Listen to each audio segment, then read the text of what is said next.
오늘 하나님께서 우리에게 주신 말씀은 출애굽기 14장 1절에서 9절 말씀입니다.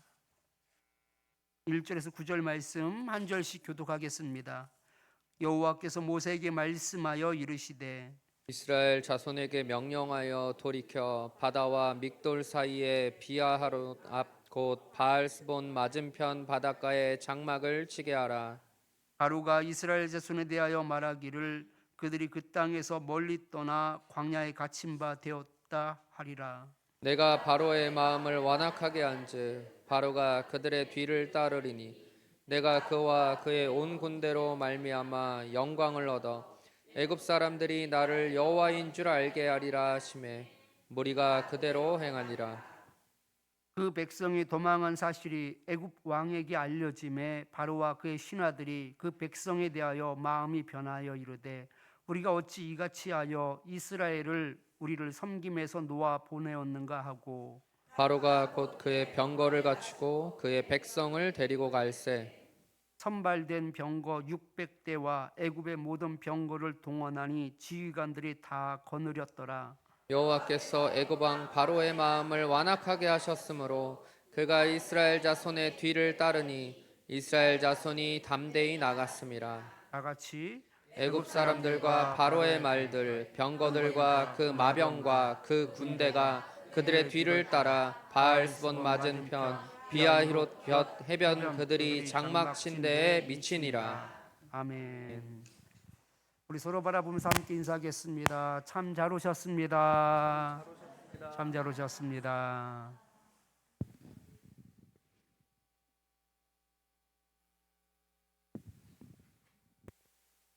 헛된 미련이라는 말씀의 제목을 가지고 함께 은혜를 나누겠습니다.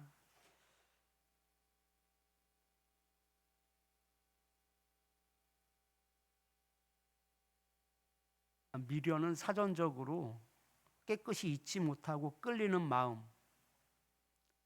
곧 아쉬움이나 집착을 뜻합니다. 그래서 흔히 미련을 내려놓지 못하는 사람을 미련한 사람이라고 부르지요. 그런데 이 미련은 개인의 삶에서만 나타나는 것이 아니라 때로는 국가 차원에서도 욕심과 집착으로 드러나 아주 큰 비극을 초래하기도 합니다. 2011년 동일본 대지진으로 인하여서 수많은 사람들이 목숨을 잃었습니다. 그러나 재앙은 거기서 끝나지 않았습니다.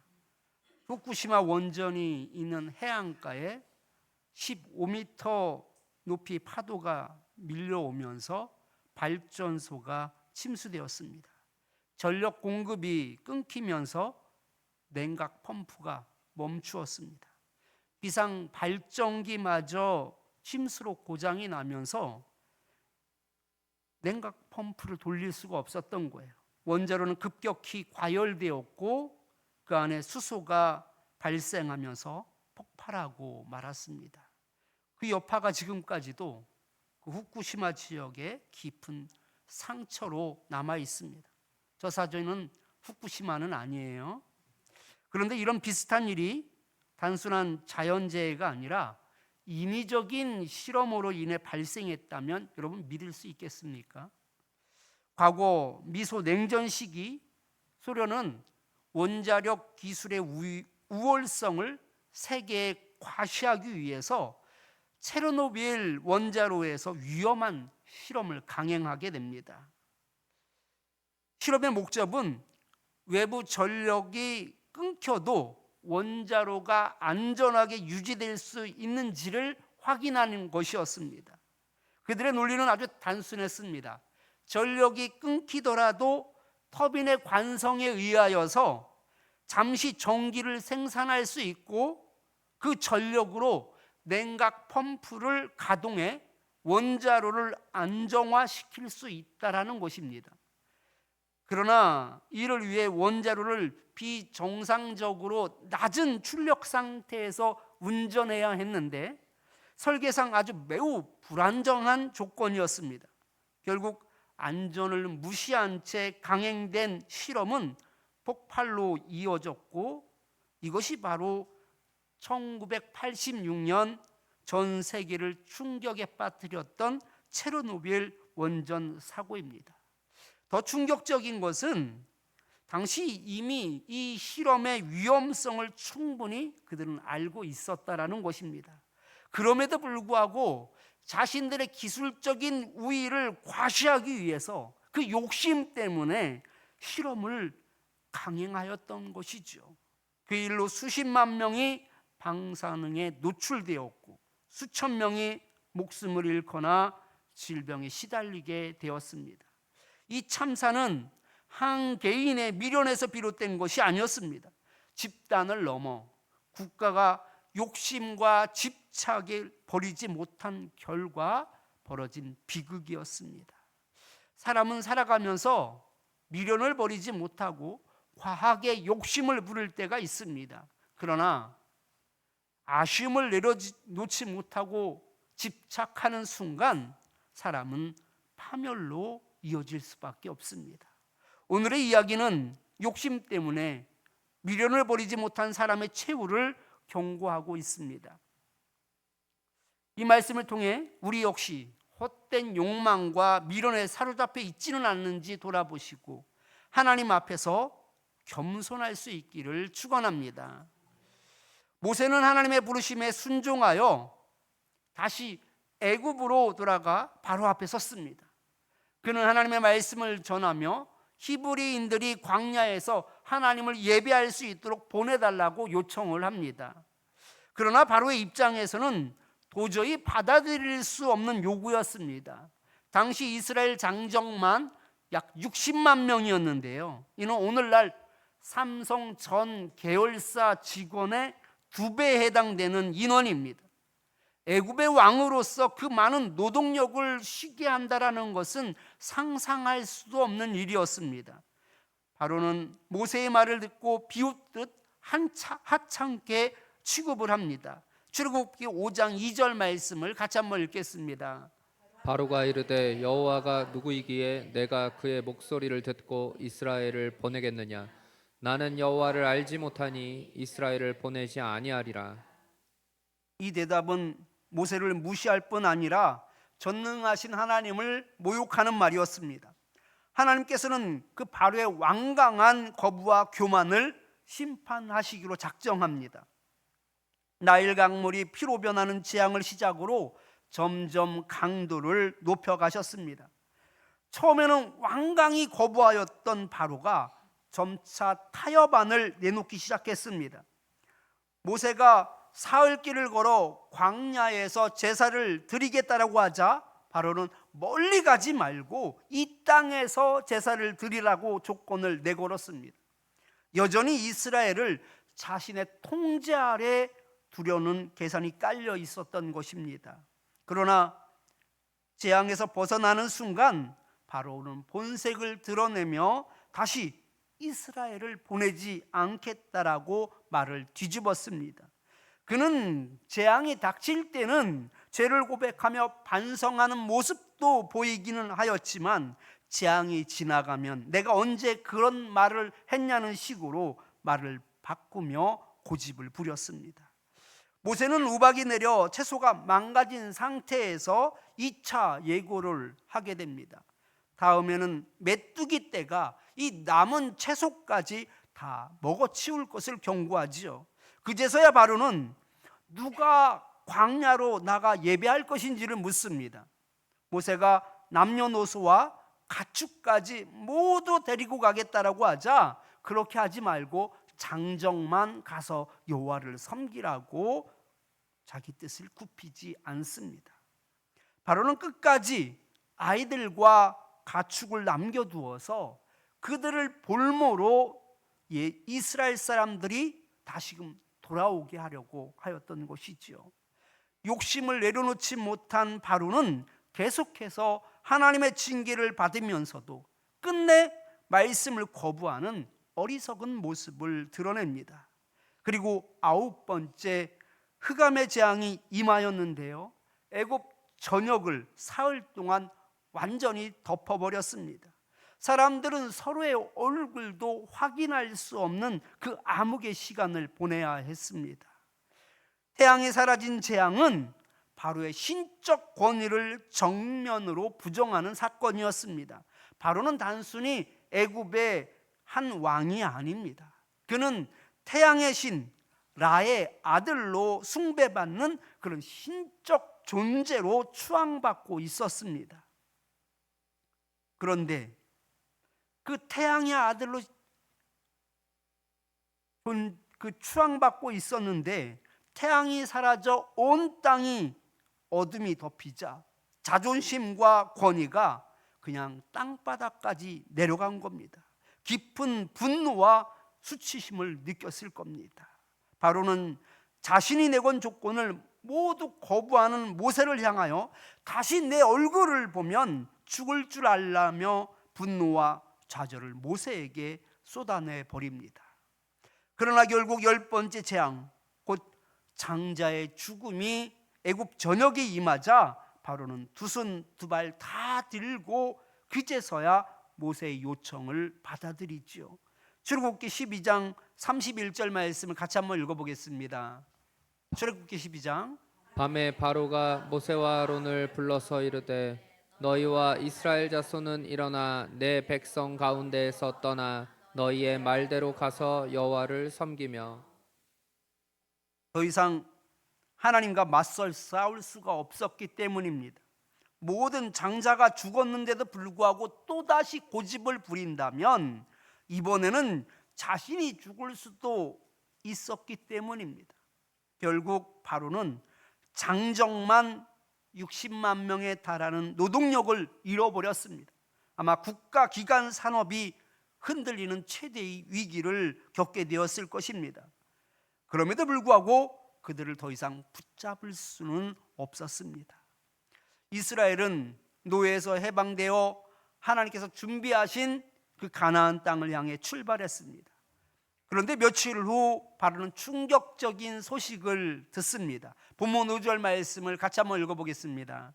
그 백성이 도망한 사실이 애굽 왕에게 알려짐에 바로와 그의 신하들이 그 백성에 대하여 마음이 변하여 이르되 우리가 어찌 이같이 하여 이스라엘을 우리를 섬김에서 놓아 보내었는가 하고. 5절을 보면 그 백성이 도망한 사실을 애굽 왕에게 알려졌다라고 말씀하고 있습니다. 이스라엘 백성들이 제사를 지내기 위해 광야로 간 것이 아니라 바로에게 도망간 것이라는 사실을 알게 된 겁니다. 그렇다면 애굽 왕은 이스라엘 백성들이 정말로 제사를 지내려고 광야로 갔다고 생각을 했을까요? 그렇지는 않습니다. 그들이 기회가 되면 도망칠 것을 이미 알고 있었습니다. 그래서 너무 멀리 가지 말라라고 이야기를 했던 것이고 나중에는 장정만 가라고 이야기했던 것이고 가축은 두고 가라고 조건을 계속 내걸며 볼모로 잡으려고 했던 것입니다. 그러나 장자의 죽음이 닥쳤을 때는 이런 것 저런 것 따질 겨를이 없었습니다. 우리가 다 죽게 되었다며 애굽 전역에 통곡이 가득했고 백성들은 이스라엘을 빨리 내보내라고 재촉했습니다. 더 이상 자신의 힘으로는 이스라엘 백성들을 붙잡아둘 수 없었기 때문에 허락한 것입니다. 애굽 왕은 왕으로서의 자존심과 함께 실질적인 자산인 노동력을 모두 잃고 괴로워하고 있었습니다. 그런데 이스라엘 백성이 바닷가에 진을 쳤다라는 소식을 듣자 그의 마음이 다시 욕심이 생겼습니다. 본문 3절 말씀 같이 한번 읽어보겠습니다. 바로가 이스라엘 자손에 대하여 말하기를 그들이 그 땅에서 멀리 떠나 광야에 갇힌 바 되었다 하리라.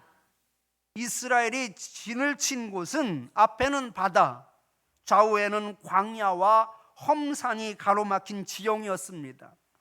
바로는 그들이 길을 잃고 방황하며 퇴로가 없는 곳에 갇혔다라고 생각을 했습니다. 마치 도간에 든 쥐처럼 손쉽게 잡을 수 있다고 생각한 그는 전차 부대를 출격시켰습니다. 본문 7절을 보면 선발된 병거 600대를 동원했는데요. 선발된 병거라는 것은 제일 우수한 전차 600대를 포함하여 모든 전차를 동원했다라는 뜻입니다. 바로는 10가지 재앙 앞에서 두 손 두 발 다 들었던 사람이었습니다. 그러나 상황이 잠시 나아지자 다시 자기 능력과 힘으로 모든 것을 원래대로 되돌릴 수 있다고 착각했습니다. 하지만 이 모든 것은 바로의 욕심과 교만을 꿰뚫어 보신 하나님께서 그를 홍해로 유인하여 심판하시려는 계획이었음을 그는 알지 못했습니다. 욕심이 이렇게 무섭습니다. 욕심 앞에서는 판단력도 다 흐려집니다. 과거 10가지 재앙을 통해 철저히 무너졌던 경험조차도 기억하지 못합니다. 마치 불 속으로 뛰어드는 불나방처럼 욕심과 미련은 파멸을 향해 달려갑니다. 가만히 보십시오. 바로가 생명을 걸고서라도 되돌리고 싶어 했던 것은 무엇입니까? 자기의 재산과 자존심이었습니다. 그러나 사실 그것은 아무것도 아닌 것이지요. 죽고 사는 문제가 아닙니다. 그런데 인간은 헛된 욕망에 사로잡혀 되찾지 못하면 큰일 나는 줄 압니다. 여러분, 도박에 빠지는 사람들도 다 비슷합니다. 바로 본전 생각 때문에 도박의 수렁에 빠지는 것이지요. 어떻게든 잃은 돈을 되찾고 싶어 하는 것입니다. 그러나 현실을 인정하지 못하는 것 자체가 교만입니다.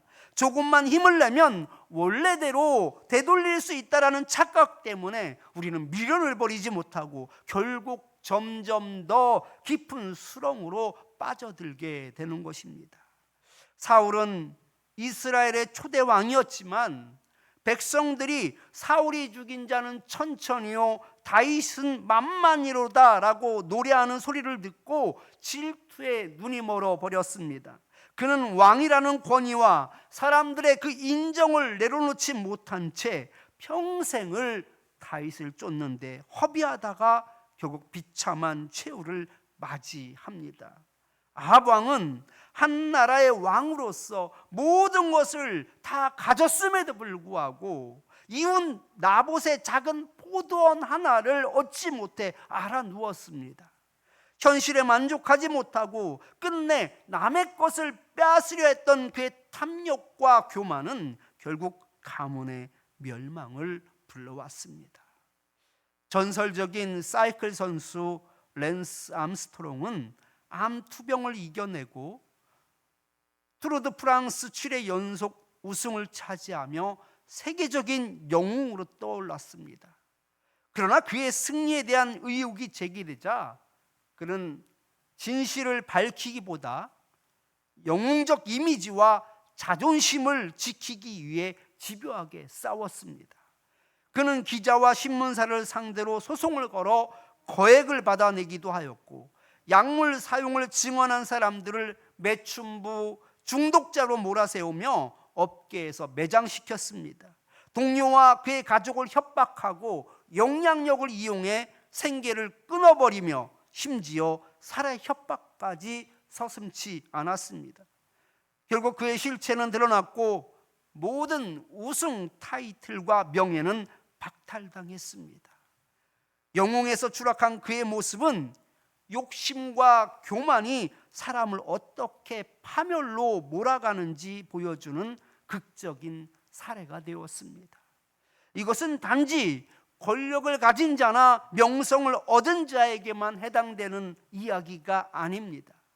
우리도 헛된 욕심과 미련을 내려놓지 못한다면 결국 똑같이 파멸의 길을 걸을 수밖에 없습니다. 여러분은 손해를 보면 참을 수 없습니까? 도저히 받아들일 수 없습니까? 그러나 인정하자니 속이 상해서 견딜 수가 없습니까? 다른 것은 다 포기해도 자존심 하나만큼은 지켜야 한다라고 생각하십니까? 다른 사람들 앞에서 위신만큼은 꺾여서는 안 된다라고 여기십니까? 하지만 이러한 것들이 정말로 가치 있는 것입니까? 정말로 이것들이 우리의 삶을 좌우할 만큼 중요한 것입니까? 그러나 하나님이 보실 때 이러한 것들은 아무 의미가 없는 것들입니다. 하나님은 겸손한 사람을 찾으십니다. 하나님의 권위를 인정하며 하나님의 말씀에 순복하는 자를 하나님께서는 기뻐하십니다. 예수님을 보십시오. 하늘의 영광스러운 그 보좌를 내려놓으시고 이 낮고 낮은 땅에 오셨습니다. 그런데 예수님께서 억울해하셨습니까? 아닙니다. 그는 근본 하나님의 본체시나 하나님과 동등됨을 취할 것으로 여기지 않으셨습니다. 오히려 자신을 낮추시고 종의 형체를 입으시고 이 땅에 오셔서 하나님의 말씀을 따라 일하셨습니다. 바리새인들이 자주 딴지를 걸고 모욕적인 말을 던질 때마다 예수님께서 자존심 상해하며 감히 건방지게 나한테라며 분노하는 모습을 보셨습니까? 저들의 악의와 외식을 질타하셨지 자존심이 상해서 분노하신 적은 없습니다. 우리 입장에서는 충분히 분노할 만한 상황이지만 오히려 예수님은 담담히 넘기셨습니다. 예수님은 그런 소모적인 일에 시간을 낭비하지 않으시고 오직 하나님의 뜻을 따라 자신의 사명에 집중하셨습니다. 그러나 인간은 다릅니다. 뭣도 않은 존재가 하늘 높은 줄 모르고 교만을 떱니다. 바로왕을 보십시오. 10가지 재앙을 맞고도 여전히 자기 고집을 내려놓지 못합니다. 지금까지 최고로 살아왔으니 지금도 자신이 최고라는 착각에 빠져 있습니다. 겸손을 배우지 못한 그는 자기가 힘을 쓰면, 조금 노력을 하면 모든 것이 가능하다고 믿으며 그 떠나보냈던 이스라엘 백성들까지 다시 붙잡아 오려고 애를 쓰고 있습니다. 반면에 욥을 보십시오. 그는 한순간에 모든 재산을 잃었습니다. 자식들은 사고로 죽었고 자신은 심한 병에 걸려 고통을 겪었습니다. 그럼에도 하나님은 잠잠하셨고 위로도 없었습니다. 그럼에도 욥은 현실을 있는 그대로 받아들이며 하나님께 놀라운 고백을 했습니다. 욥기 1장 21절 말씀을 같이 함께 읽겠습니다. 이르되 내가 모태에서 알몸으로 나왔사온즉 또한 알몸이 그리로 돌아가올지라. 주시니도 여호와시요 거두시니도 여호와시오니 여호와의 이름이 찬송을 받으실지니이다 하고. 아멘. 재산도 자녀도 건강도 한순간에 다 무너져 내렸습니다. 자신의 인생 전체가 부정당하는 듯한 절망 속에서도 그런 상실한 것에 대해 집착하지 않습니다. 욥이 믿음으로 승리할 수 있었던 것은 세상의 것에 대해서 미련을 두고 살지 않았기 때문인 것이지요. 그는 오직 하나님의 주권을 인정하며 주시니도 여호와시오 거두시니도 여호와시라며 그 앞에 무릎을 꿇었습니다. 결국 차이는 여기에 있습니다. 하나님 앞에서 겸손히 무릎을 꿇느냐 아니면 욕심을 붙잡느냐에 따라 인생의 길이 달라집니다. 욕심과 자존심과 고집이 바로만 무너뜨리는 것이 절대 아닙니다. 욕심에 사로잡혀서 내 힘으로 이루려고 하는 순간 우리가 바로 제2의 바로가 되는 것이고 암스트롱이 되는 것입니다. 그러므로 우리가 정말로 살고자 한다면 욕심으로 이루려는 모든 것을 내려놓고 겸손히 하나님을 경외하며 주님의 말씀에 귀를 기울여야 합니다. 이제 말씀을 맺겠습니다. 참빛교회 성도 여러분, 성경은 우리에게 분명히 경고합니다. 바로처럼, 사울처럼, 아합처럼, 그리고 오늘날 낸스 암스트롱처럼 욕심과 미련, 자존심을 내려놓지 못한 자는 결국 파멸에 이른다고 말합니다. 그러나 욥은 모든 것을 잃어버렸음에도 불구하고 하나님을 찬송합니다. 예수님은 하늘의 영광을 내려놓고 종의 형체로 오셔서 하나님의 뜻을 이루셨습니다. 영광과 존귀와 자존심까지 다 내려놓으신 예수님을 통해 우리는 겸손의 길을 배워야 합니다. 하나님은 바로 이러한 겸손한 자를 찾으시고 그를 들어 하나님의 일을 행하십니다. 그러므로 이제 우리는 결단해야 합니다. 욕심이 계속 생겨 포기하지 못하는 것이 있습니까? 그것은 결국 죄를 낳을 뿐입니다. 헛된 욕심을 버리십시오. 미련이 남아 계속 뒤돌아보는 것이 있습니까? 오늘 당장 그 미련을 잘라내십시오. 다른 것은 다 포기해도 자존심만은 지켜야 한다고 생각하십니까? 그러나 예수님은 자존심까지 내려놓으시고 하나님의 나라를 세우셨습니다. 이제 자존심을 배설물처럼 여기시기 바랍니다. 내 자아가 여전히 살아 있습니까? 자신을 쳐서 죽게 복종하십시오. 나는 죽고 예수로 살아나야 합니다. 그래서 욕심을 따라 일을 만드는 자가 아니라 하나님의 주권과 뜻에 내 인생을 맞추는 자가 되십시오. 우리 참빛교회 성도님들 모두가 헛된 미련을 버리고 겸손히 주님만 의지하여 멸망이 아닌 생명의 길을 걸어가는 주님의 자녀들이 되기를 축원합니다. 말씀을 기억하면서 나 주님의 기쁨 되기 원하네 함께 찬양하겠습니다.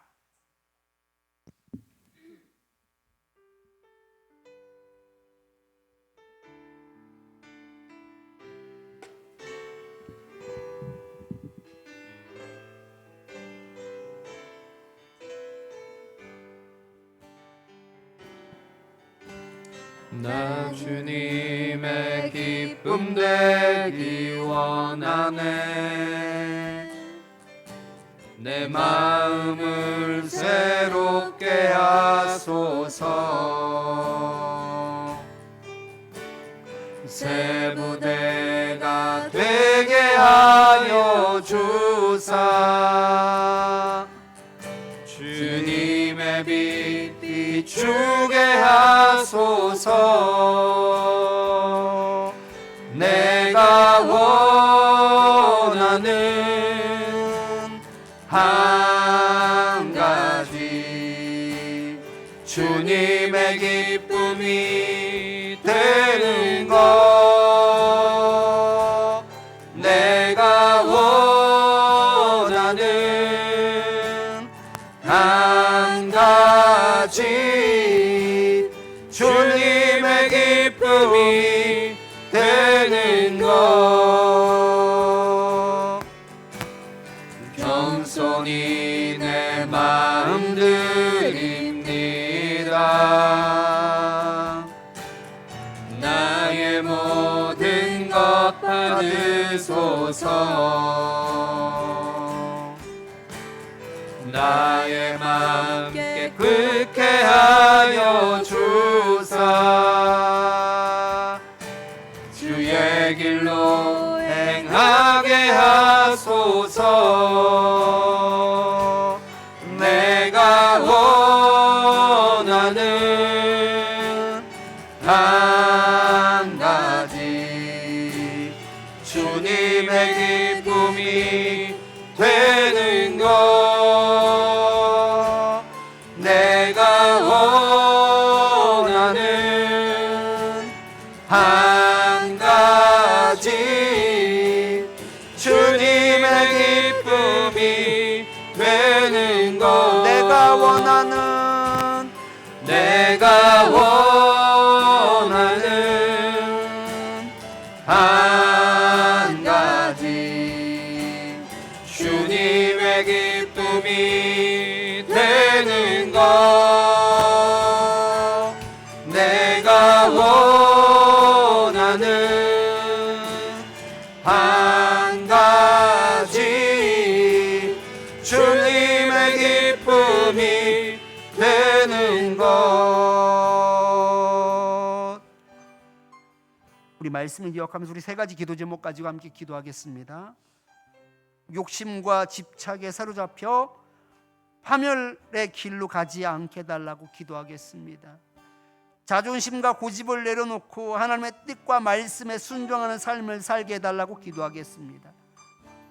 내 힘과 욕심으로 일을 이루려 하지 않게 하시고 하나님의 주권과 계획에 나의 인생을 맡길 수 있는 자가 되게 해달라고 기도하겠습니다. 이 시간 우리 주여 한 번 부리고 기도하겠습니다. 주여.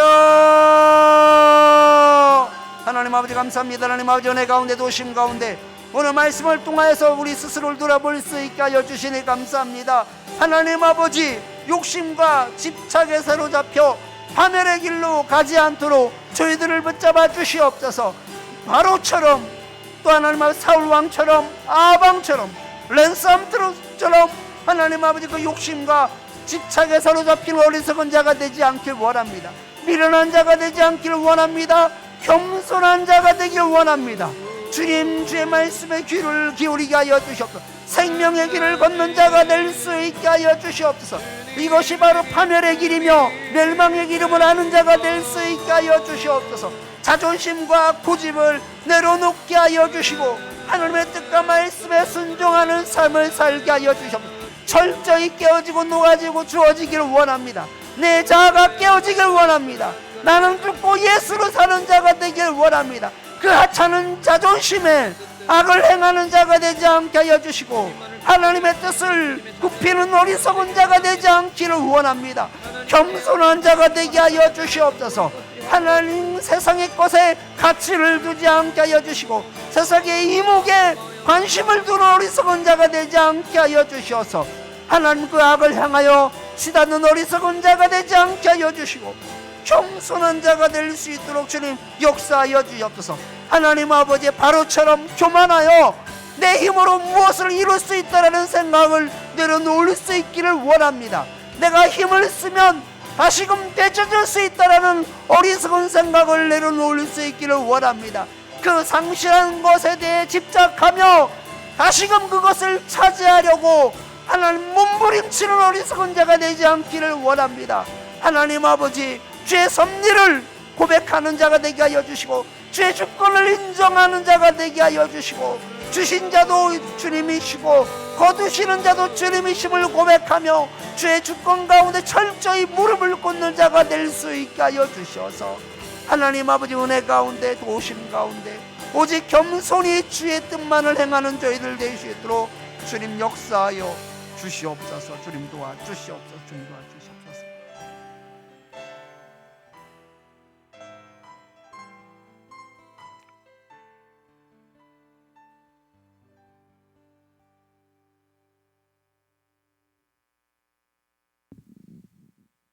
욕심과 집착과 자존심 때문에 그것이 바로 불구덩이인지도 모르고 날아가는 불나방처럼 파멸의 길을 걸어가는 사람들이 얼마나 많은지 모릅니다. 아버지 하나님, 세상의 것들을 바라보며 욕심과 집착과 자존심에 빠지지 않게 하여 주시옵소서. 겸손히 생명의 길을 선택하는 자가 되게 하여 주시옵소서. 주의 말씀을 따라 생명의 길을 걸어가는 저희들이 되게 하여 주시옵소서. 이제 자존심과 고집을 내려놓을 수 있게 하여 주시옵소서. 나로 죽고 예수로 사는 자가 되게 하여 주시옵소서. 하나님의 뜻과 말씀에 순종하는 자가 되게 하여 주시옵소서. 그리하여 우리를 통하여 하나님의 뜻만이 나타나게 하여 주시옵소서. 하나님 아버지, 내 힘과 욕심으로 무슨 일을 이룰 수 있다라는 착각에 빠지지 않게 하여 주시옵소서. 내가 조금만 힘을 쓰면, 내가 조금만 노력하면 되돌릴 수 있다라는 어리석은 생각에 빠지지 않게 하여 주시옵소서. 이런 모든 미련들을 버리게 하여 주시옵소서. 주님의 주권을 철저히 인정함으로 말미암아 하나님의 계획 가운데 우리 인생이 설 수 있게 하여 주시고 하나님의 주권 가운데 우리 인생을 맡기는 자들이 될 수 있게 하여 주셔서 오직 주님처럼 주의 일을 감당하는 저희들이 되게 하여 주시옵소서. 예수님 이름으로 기도드리옵나이다. 아멘. 감사한 마음을 가지고 찬송하